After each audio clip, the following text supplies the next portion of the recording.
Previous ভিডিওতে আমরা দেখছিলাম সিটির কোশ্চেন সলভে যে আমরা স্ল্যাগ বের করতেছিলাম। স্ল্যাগ বের করার সময় আমাদের ভিডিও কেটে গেছে।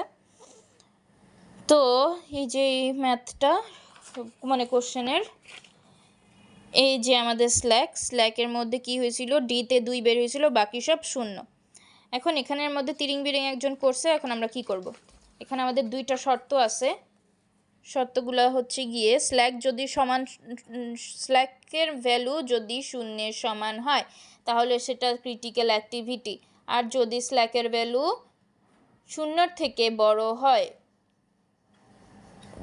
যেমন আমাদের 2 আসছে, তাহলে সেটা কি হবে? ক্রিটিক্যাল অ্যাক্টিভিটি, নন ক্রিটিক্যাল অ্যাক্টিভিটি আর কি, নন ক্রিটিক্যাল অ্যাক্টিভিটি।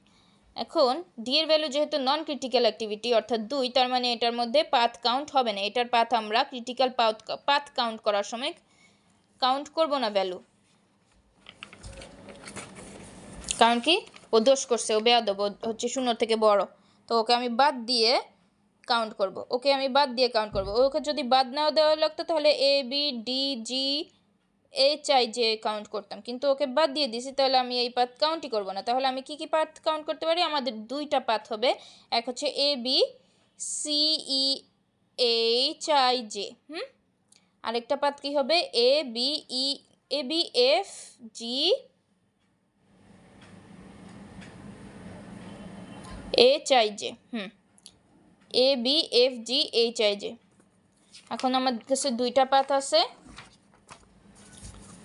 পাথ হচ্ছে 2টা। এই যে দেখছো এখানে আমাদের ডিওয়ালা পাথটা নাই। এখন আমরা আমাদের পাথগুলার যে ডিউরেশন টাইম, মানে ওরা যত টাইমের মধ্যে, এই যে আমরা লেখছি পাথগুলার এবার যে ছকের মধ্যে যে ডিউরেশন টাইমটা পাইছিলাম, যে টাইমের মধ্যে ওরা কাজটা করতেছিল, সেটা আমরা যোগ করে 29 ডে বের হয়েছে। এটাতে যোগ করলে আবার 29 ডে বের হয়েছে। দুটোটাতেই সেম ডে বের হয়েছে।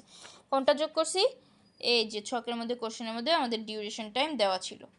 এই ডিউরেশন টাইম আমরা এক একজনেরটা বের করছি। এ ভ্যালু কত, বি এর ভ্যালু কত, সি এর ভ্যালু কত বের করে লিখে তারপরে যোগ করছি। যোগ করার পরে দুটোটাতেই 29 ডে বের হয়েছে। তো আমরা হচ্ছে গিয়ে ক্রিটিক্যাল অ্যাক্টিভিটি আমাদেরকে কোশ্চেনের মধ্যে বলছিল ক্রিটিক্যাল অ্যাক্টিভিটি কোনটা। এখন আমরা দেখব যেগুলোর স্ল্যাক হচ্ছে গিয়ে 0, সেগুলো আমাদের দেখব কোনটা 0। ডি বাদে বাকি সবগুলোই 0, তাহলে সেগুলোই আমার ক্রিটিক্যাল অ্যাক্টিভিটি। তাহলে A B C E F G H I J, দেখো তো সেম কিনা। এই যে A B C E F G H I J শেষ। যেগুলোর স্ল্যাক 0 সেগুলোকে আমরা ক্রিটিক্যাল অ্যাক্টিভিটির মধ্যে ধরবো। আর নট ক্রিটিক্যাল অ্যাক্টিভিটি হচ্ছে ডি এর স্ল্যাক হচ্ছে কি 2 দিন, মিনিমাম প্রজেক্ট কমপ্লিশন টাইম।